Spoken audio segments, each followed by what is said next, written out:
এই যে হনুমানের মতন না বসে থেকে যাও না, একটু ছাগলটা বেঁধে দিয়ে আসবে। হ্যাট! ঘরে থাকলে শুধু এটা করো ওটা করো, শান্তিতে থাকতে দেবে না। আমি ছাগল বাঁধতে যেতে পারবো না। ঠিক আছে, আমি ছাগলটা বেঁধে দিয়ে আসতেছি। বৌদি কেমন আছো?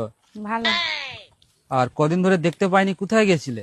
আর বলো না, আমার মাতাল স্বামী আমাকে ঘর থেকে বেড়াতেই দেয়নি। আর জানো তোমার জন্য আমার কত মন খারাপ হচ্ছে, তোমাকে দেখতে পাইনি বলে। তাই নাকি? আমার জন্য তোমার মন খারাপ? আমি তোমার কি করে ফেলেছি?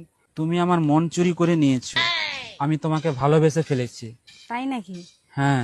আমিও তোমাকে মনে মনে ভালোবেসে ফেলেছি, কিন্তু বলতে পারিনি। তাই? তাহলে এখন একটা কিস দাও। এখন এখন যদি কেউ দেখে ফেলে? আর তোমার বউ? আরে কেউ দেখবে না, আর আমার বউয়ের কথা বলনি, সে এখন মাছ বাজতে লেগেছে, তার 1 ঘন্টা লেগে যাবে। যদি চলে আসে? আসবে না বললাম তো। আচ্ছা না, ছেগলগুলোকে ছেড়ে দিলে তো? ঠিক আছে দাও।